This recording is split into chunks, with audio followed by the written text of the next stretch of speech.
আজকের যে শিরোনামটি আমার কাছে অতি অদ্ভুত এবং অসম্ভব বলে মনে হয়েছে। ঘটনার দিন আমি কোথাও যাচ্ছিলাম একটা উবারে করে। তো উবারের যে ড্রাইভার তিনি গাড়ি চালাচ্ছিলেন আর কথা বলছিলেন। অদ্ভুত কথা, বেশ কর্তৃত্ব নিয়ে, একটা ভাবসাব নিয়ে তিনি বলার চেষ্টা করছিলেন যে আমি দেশে আসতে পারবো না। তো ওই পক্ষ থেকে বলছিল কেন কেন কেন? ড্রাইভার সাহেব বলছিলেন যে এই হাতও আমার, ওই হাতও আমার। আমার একদিকে দুলাভাই আর অন্যদিকে ভাই। তো আমি কোন দিকে যাব? আমি আসা মাত্রই দেশে যে বিভেদ বিসংবাদ শুরু হয়ে যাবে নিজ পরিবারের মধ্যে, আত্মীয় স্বজনের মধ্যে। আমি তো এই অবস্থাতে এলাকাতে এসে নতুন কোনো বিবাদ সৃষ্টি করতে পারবো না। তোমরা যেভাবে পারো সেভাবে ইলেকশন করো, তোমাদের যাকে ইচ্ছা তাকে ভোট দাও এবং কোনো অবস্থাতেই নিজেরা গণ্ডগোল করো না। তা আমি গাড়িতে বসে শুনছিলাম তার কথাগুলো এবং অবস্থার দৃষ্টি আমার কাছে মনে হচ্ছিল যে ভদ্রলোক নিঃসন্দেহে খুব গুরুত্বপূর্ণ ব্যক্তি। এর কারণ হলো যে ত্রয়োদশ জাতীয় সংসদ নির্বাচন হচ্ছে। সেই নির্বাচনে একদিকে তার দুলাভাই, অন্যদিকে তার আপন ভাই। এ তো যেন তেন বিষয় নয়। অনেকটা কৌতূহল নিয়ে জিজ্ঞাসা করলাম যে ভাই, বাড়ি কোথায়? ভদ্রলোক বললেন হবিগঞ্জ বাড়ি। তো হবিগঞ্জে আপনার কোন দুলাভাই দাঁড়িয়ে আছে আর আপনার ভাই কে?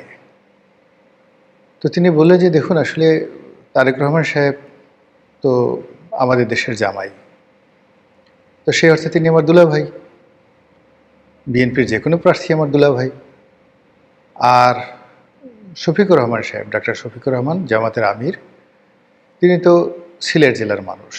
তো সেই অর্থে আমার জেলার ভাই, জামাতের যে প্রার্থী হবে সেও আমার ভাই। তো একদিকে দুলাভাই আর একদিকে ভাই, আমি কোনটার মধ্যে যাই? তারপর জিজ্ঞেস করলাম যে ভাই, ভালো কথা, আগে আওয়ামী লীগের জমানাতে এখানে এমপি কে ছিলেন, আসন কোনটি? তিনি বললেন যে সাইদুল হক সুমন ছিলেন, একেবারে সর্বশেষ সুমন সাহেব হয়েছিলেন। তো আমি আর কথা বাড়ালাম না। এই শহরে ঘোরাফেরা করি, কখনো একাকী, প্রয়োজনে অপ্রয়োজনে বহু মানুষের সঙ্গে মতবিনিময় হয়, অদ্ভুত এবং অদ্ভুত কথাবার্তা শুনি। কিন্তু এবার নির্বাচন উপলক্ষে যে সকল কথাবার্তা শুনছি আমার চিন্তা এবং মনোজগৎকে রীতিমতো নাড়া দিয়ে যাচ্ছে। একজন উবার ড্রাইভার, তিনিও এই জাতীয় নির্বাচনে খবরদারি করছেন।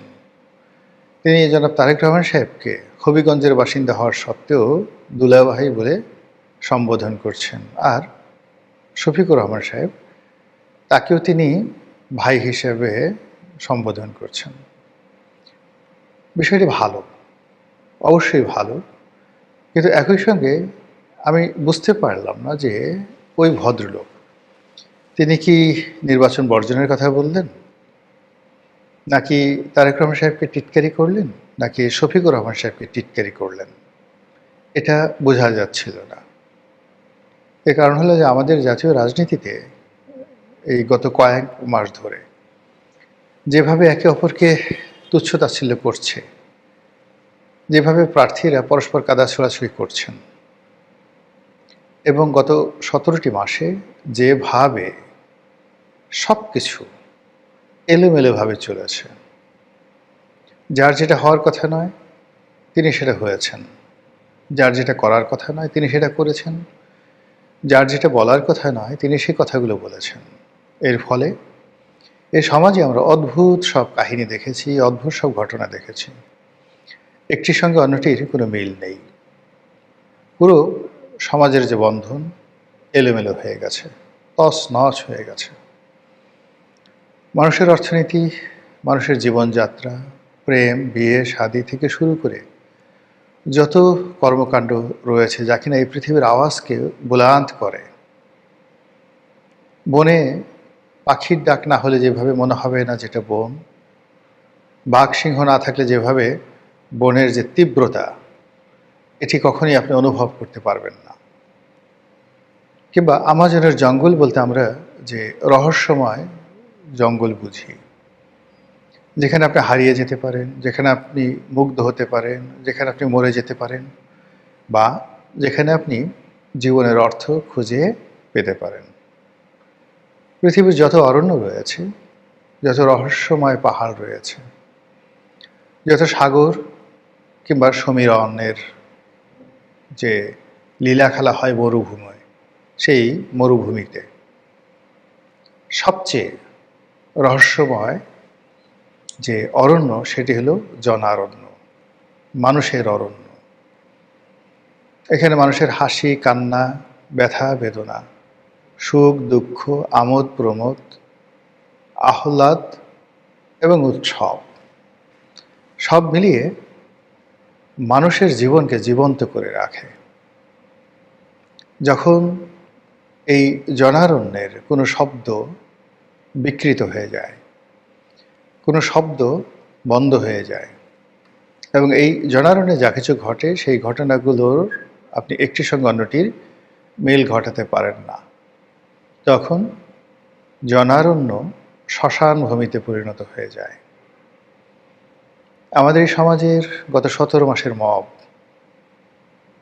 সীমাহীন মামলা মোকদ্দমা, বিচারের নামে অবিচার নয়, ঠিক বিচারহীনতা, এবং যেভাবে মানবতাকে দুমড়ে মুচড়ে তছনছ করে দেওয়া হয়েছে, এর প্রেক্ষিতে সমাজে আর যাই হোক না কেন, সমাজের কোলাহল এখন আর নেই। এ সমাজে কেউ কাউকে শ্রদ্ধা করে না, এ সমাজে কেউ কাউকে মান্যগণ্য করে না, এ সমাজে কেউ কাউকে বিশ্বাস করে না। ইজ্জত এবং আব্রু, এই দুটো বিষয় নিয়ে এ সমাজের বাড়াবাড়ি। কেউ নিজেদেরকে খুব ইজ্জতদার ভাবছেন, আর অপরপক্ষ যে কোনো ইজ্জতদারকে বেইজ্জতি করার জন্য উঠে পড়ে লেগেছেন। ফলে সভ্যতার চাকা গত 17টি মাস ধরে ক্রমাগত বন্ধ হতে হতে আজকের এমন একটা অবস্থায় পৌঁছে গেছে, আমরা চারিদিকে শুধু দেখছি অন্ধকার অন্ধকার অন্ধকার। আর সেই অন্ধকারের মধ্যেই নির্বাচন হতে যাচ্ছে। আজকের এই ভিডিওটি করছি ফেব্রুয়ারি মাসের 10 তারিখে, রাত পোহালে 11 তারিখ, তারপর 12 তারিখ।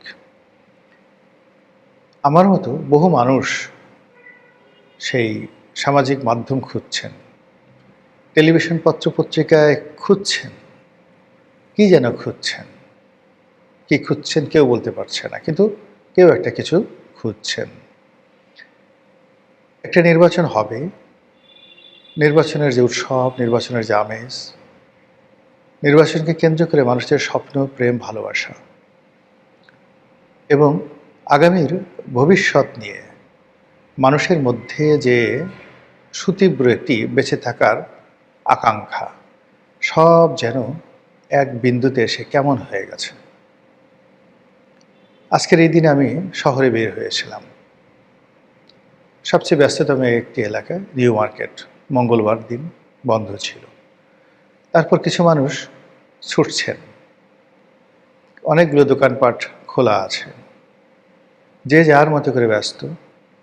ওখানে একটি অফিস দেখলাম, বিএনপির প্রার্থী একটি অফিস, বিশাল একটি অফিস, কিন্তু একজন লোক নেই।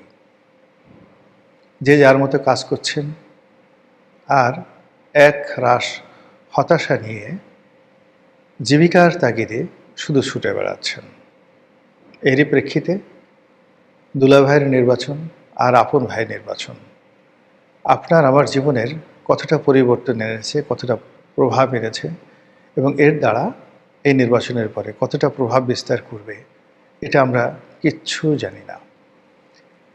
সরকারের পক্ষ থেকে যে লোভ দেখানো হচ্ছে, লালসা দেখানো হচ্ছে, যে অহমিকা প্রদর্শন করা হচ্ছে যে শতাব্দীর সেরা নির্বাচন হবে, আগামী 100 বছর ধরে এই নির্বাচনের ইতিহাস মানুষ মনে রাখবে। সারা পৃথিবী নির্বাচন দেখে চমকিত হবে। নির্বাচনের আজকের এই সময়টিতে যখন আমি ভিডিওটি করছি, তখন 300 আসনের মধ্যে 290টি আসনে ব্যালট পেপার পৌঁছে গিয়েছে।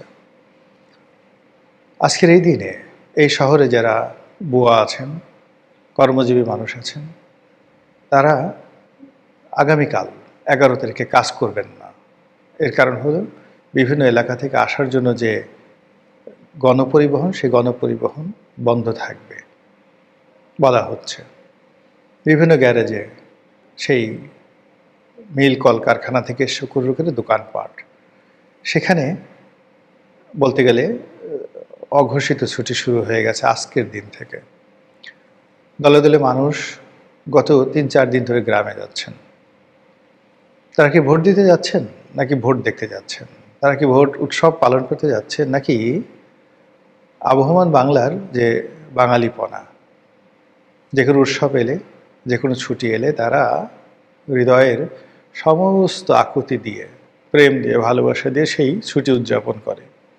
কোনো সুযোগ পেলে প্রচণ্ড শক্তিমত্তা নিয়ে গ্রামে চলে যায় আত্মীয় স্বজনের সঙ্গে দেখা করার জন্য, আর গ্রামের মাটিতে গিয়ে জোর একটি শ্বাস নেয়, প্রশ্বাস নেয় এবং সেটার মধ্যে বেঁচে থাকার আনন্দ উপভোগ করে। সেই অর্থে রাজধানী বলতে গেলে খালি হয়ে যাচ্ছে। মানুষ ছুটছে গ্রামে, আর একদিন পরেই নির্বাচন নামক যে অনুষ্ঠান আমাদের জাতীয় জীবনে আসছে, এটা কি 2014 সালের মতো হচ্ছে, 18-24, নাকি ডক্টর মোহাম্মদ ইউনূস যেভাবে বলছেন শতাব্দীর সেরা নির্বাচন? মহান আল্লাহ ভালো জানেন। কিন্তু প্রকৃতির যে নড়াচড়া, যে শব্দ, যে কথাবার্তা, যে আচার আচরণ, তাতে করে আমরা যারা মানুষ, আল্লাহ আমাদেরকে যতটুকু জ্ঞান দিয়েছেন, যদিও আল্লাহ বলেছেন যে তোমাদেরকে খুব সামান্যতম জ্ঞান দেয়া হয়েছে, আমা উতিতুম মিনাল ইলমি ইল্লা কলিলা, তোমাদেরকে খুবই খুবই সামান্য জ্ঞান দেওয়া হয়েছে।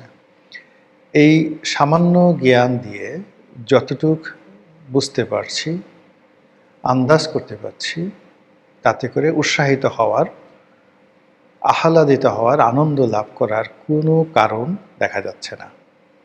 মহান আল্লাহ আমাদের সবাইকে হেদায়েত দান করুন, হেফাজত করুন।